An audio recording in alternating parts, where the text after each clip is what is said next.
Now, Sugar Cube. You gotta get to bed if you're gonna have enough energy for tomorrow. Apple Bloom pouted, folding her forelegs across her chest. Come on, sis. Just read me one more story. Applejack chuckled, low and warm, like the distant rolling of thunder. All right, but I ain't gonna keep you up for too long, you hear? She turned to the bookshelf, pulling out a faded purple book with a battered cover. Now, this here's called The King of Leaves. Once upon a time, there was a beautiful queen who lived in a fabulous kingdom. She was a fair and just ruler, loved and valued by her subjects, and under her careful watch the kingdom was rich and well fed.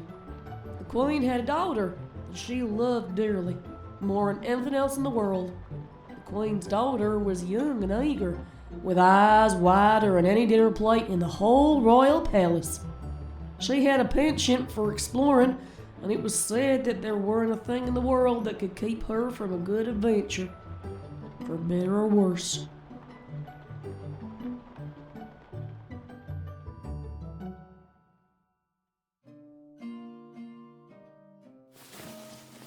The roosters weren't crowing when Applejack woke up.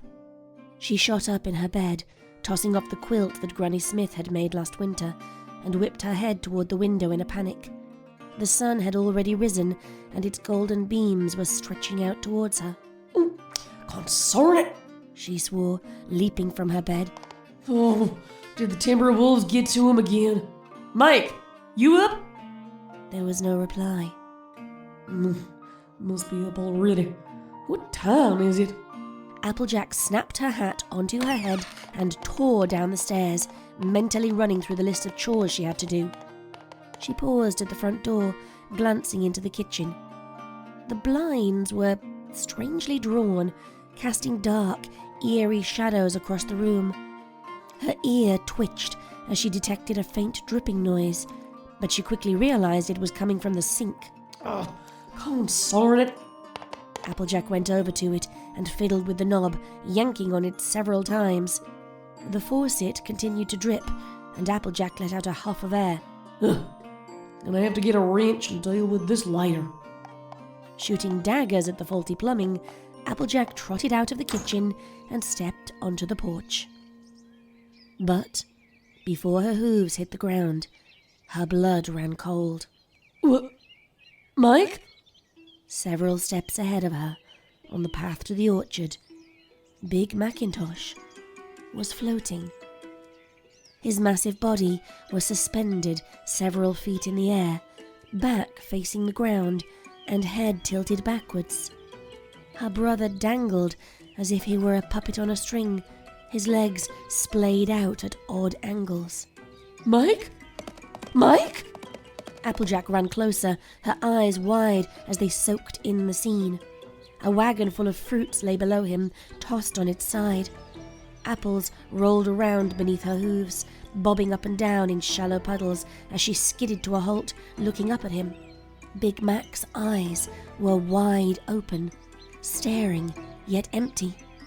His pupils did not move or dilate, and even the sunlight did not seem to change their hue.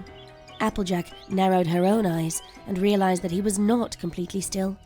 His body was moving slightly, and his mane was fluttering in the wind. He bobbed up and down like a bottle at sea. Mike! She called up to him, but he didn't react. His eyes remained trained on the sky, his face twisted in some strange, sullen expression. Mike! Can you hear me? Come on, say something! Please, say something! The only response was the rustling of the leaves from the orchard. Applejack shuddered, pacing in a small circle. The puddles beneath her hooves were icy, but even the sting of the cold water did not seem to penetrate the numbness that had overtaken her. She glanced again into the orchard and paused, suddenly mesmerized by the shifting of the branches and leaves. Even as she stood in the shadow of her brother, floating several feet above her, something about those rhythmic, minuscule motions transfixed her. It took a great deal of effort to pull herself away from the hypnotic patterns they made and to refocus. She inhaled deeply, trying to stem the anxiety building in her body. Okay. Calm down, AJ. There's gotta be a reason for this. Maybe he picked up a magical artifact or something. Or some rotten villains at work again. Yeah, that might be it. Applejack cleared her throat and glanced up at her brother. I don't know if you can hear me, but I'll get to the bottom of this. Applejack tried to will her heart rate back to normal. Whatever was going on, she could fix it. I'll find Twilight and the girls.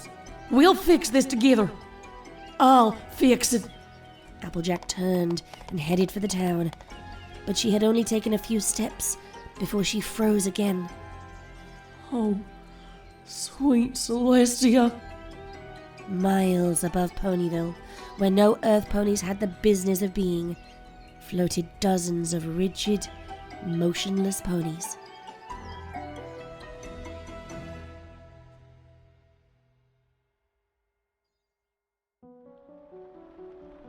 Applejack? Applejack blinked, refocusing on the book in her lap. Sorry, Sugar Cube. I just drifted off for a second. Where were we? She cleared her throat, locating the next section of the story as water continued to hammer against the window. Right. But it weren't perfect in the kingdom. Nearby there was another world, one ruled by the King of Leaves. The King of Leaves was a cruel ruler, and rumors of the horrors he inflicted on his subjects reached far and wide across the land. The Queen heard these rumors and was afraid. She feared that one day the King of Leaves would try and take away her beautiful daughter, the only light left in the world. And so she raised an army to defend her kingdom. She trained alongside her soldiers to learn all forms of combat, because nothing would take her daughter away.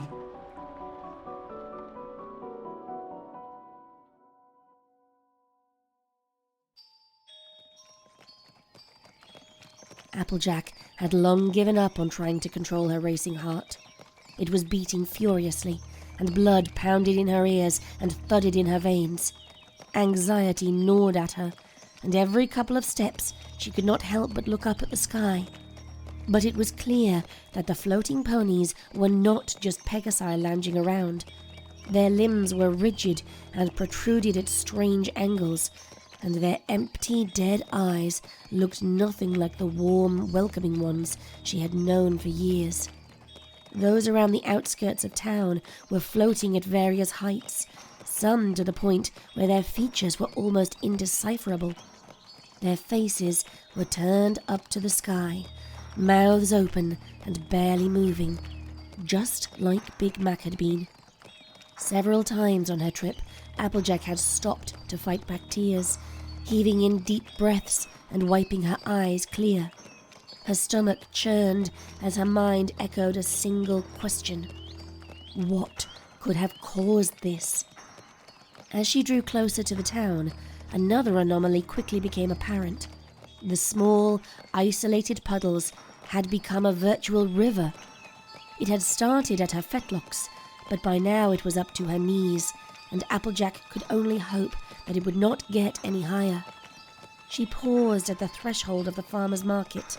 Stalls lined the streets, and groceries and goods floated past like the wreckage of a doomed ship.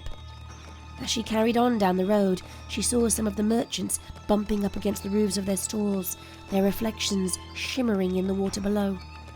Applejack could not help herself. She paused by the flower stand and glanced inside. A pony with a red mane floated high above the register, head leaning back and dangling as limp as one of the wilted flowers that drifted past in the water. Roseluck? Applejack asked, not expecting a response, but half hoping anyway. As anticipated, Roseluck did not reply. Applejack swallowed hard and turned away from the stand with a sigh. She paused as her eyes drifted over the flower stand. Several bouquets had become undone, and the flowers were now suspended in the air. Guess this ain't telekinesis, Applejack realized. When Twilight does it, there's a field of magic around him. Ain't there? Cautiously, she reached out to caress a flower. Its petals were cold and metallic, nothing like the soft and spiky kind that Roseluck usually grew. Applejack batted at the flower, trying to knock it down. It spun in a circle and instead seemed to float higher. Ugh. With a frustrated growl, Applejack tugged on her hat and turned back to the town's centre. It was a strangely unsettling feeling, being on the ground while everyone else was in the air. Almost as if they were right and she was in the wrong. Shaking her head to clear her thoughts, Applejack snarled under her breath. Now, quit it with that nonsense. You find Twilight, and all of this'll be fixed.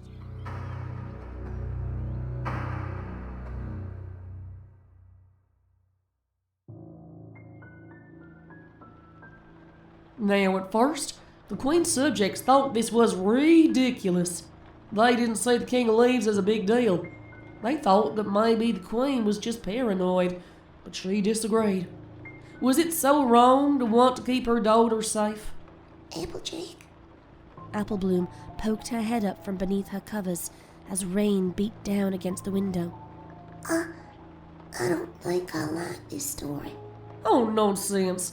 There ain't nothing to be scared about. It's just a story. Applejack patted her sister on the shoulder. Are you sure? Of course. Why wouldn't I be?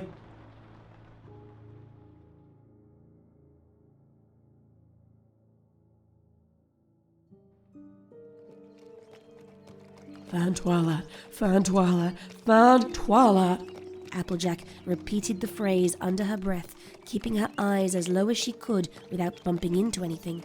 Just find Twilight, and this'll be all over. The water was up to her shoulders now. If it got any higher, she would have to start swimming. But beneath the sound of her own voice, Applejack almost thought she could hear another whisper. She squeezed her eyes shut, raising her own internal voice to drown it out. Just find Twilight. Find your friends. It'll be okay. You'll save Equestria again. You faced way worse. To keep herself busy, Applejack had gone through a mental checklist of any enemies that could have been responsible. She had called Discord's name and threatened to invoke Fluttershy's wrath on him, but he had not shown himself. Cozy Glow was unlikely, and while Tirek or Chrysalis were possibilities, neither had ever exhibited any abilities capable of something like this. Not even Sombra had come anywhere close. Even then, this strange event bore none of the markings of their magic. Whichever villain this was, it certainly wasn't one they had encountered before. Applejack paused again as she caught sight of several coloured forms in the water ahead of her. She gulped, heart racing, and tugged at her hat. Quietly, she fought back the urge to look up. There was nothing worth seeing up there. There was a hint of a gasp from above, and Applejack's heart leapt. Against her better judgment, she looked up. She wished she hadn't. Floating far above her, in a circle, were 5 distressingly familiar ponies. Rainbow, Rarity, Fluttershy, Pinky, and Twilight. Twilight did not reply. Her mane billowed slightly in the wind. Applejack began to cry.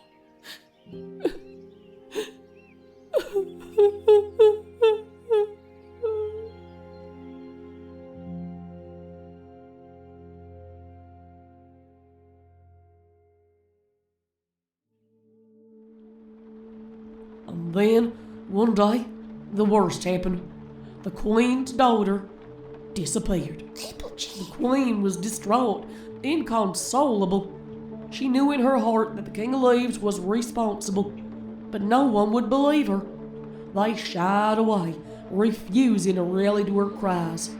And so she decided that if she had to fight the king herself, She would.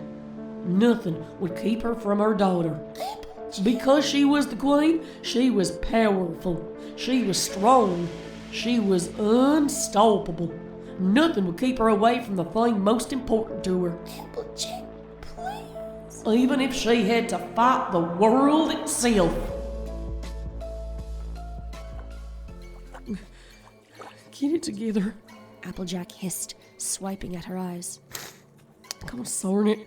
Applejack, get it together. Her tears slid from her cheeks and were lost in the ocean around her legs. Through her bleary eyes, she looked up at her friends. You're in this alone, but that don't mean it's over. She froze, glancing up again. Twilight? Twilight did not move, but Applejack could hear her voice carrying from somewhere.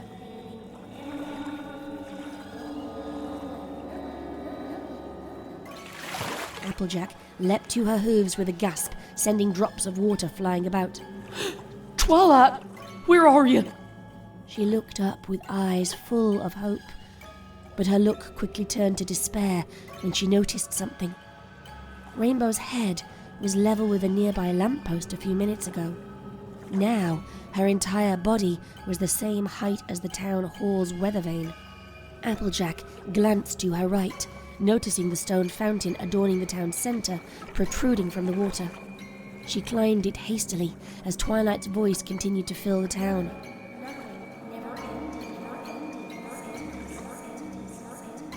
As she reached the top, she looked at Rainbow again.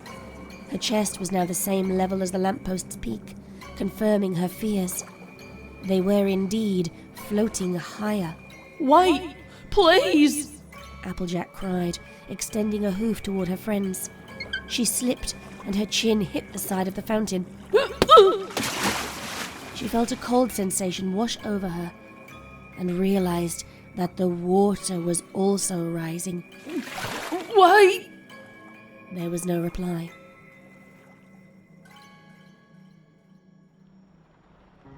Applejack, please. You gotta listen to me. Queen ventured for hours and hours, searching every corner of her kingdom for the King of Leaves. She spent the time dreaming of what she would do to him when she found him.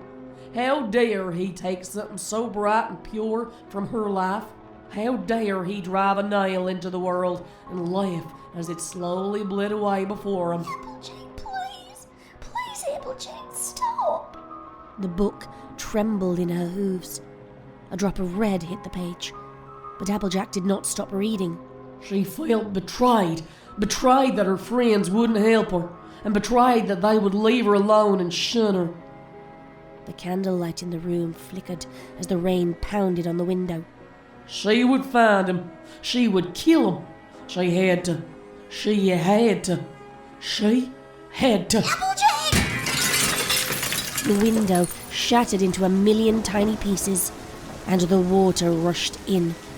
The water hissed as it hit the pages, dissolving the words and fraying away at the edges. No! Applejack cried, holding it above her head. I gotta keep reading. I gotta. Applejack! Turning around, Applejack looked desperately for her sister. Apple Bloom, where are you?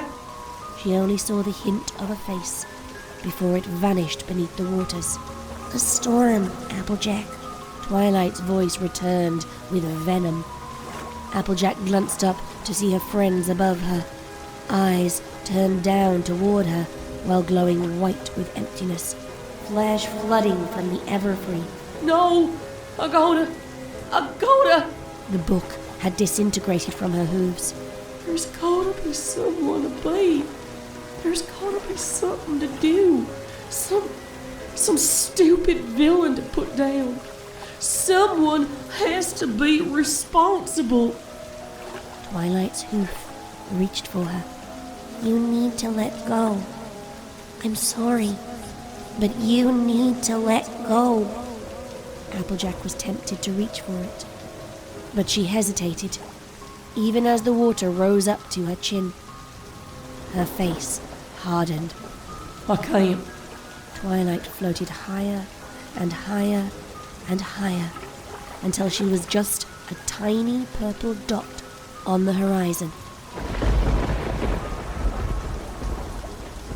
Applejack looked down at the pulped remains of a book beneath her hooves as the storm raged around her. There is no king of leaves. But there's gotta be. But they're right. It was an accident. A natural disaster. Shaking her head, Applejack frowned.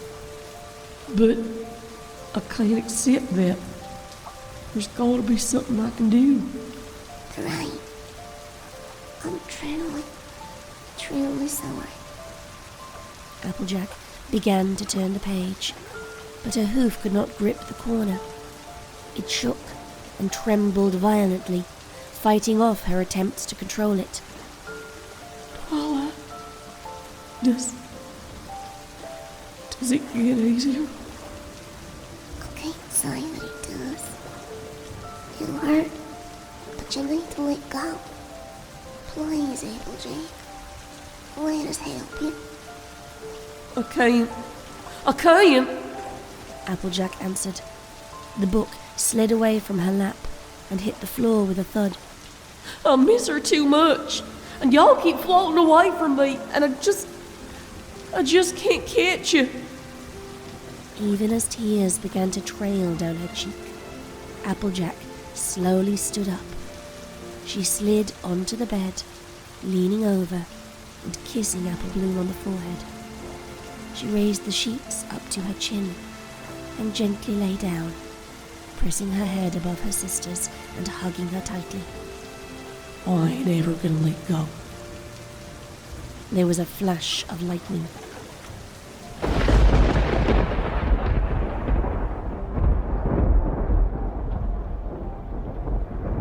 Big Macintosh stood in the doorway, his expression one of stunned disbelief, and tear streaks staining his cheeks. Twilight was behind him, as were her friends. Their words were mumbled and tired, mixed with grief and love and general exhaustion. The bed was empty now, but Applejack did not care. I ain't ever gonna let you go. Never.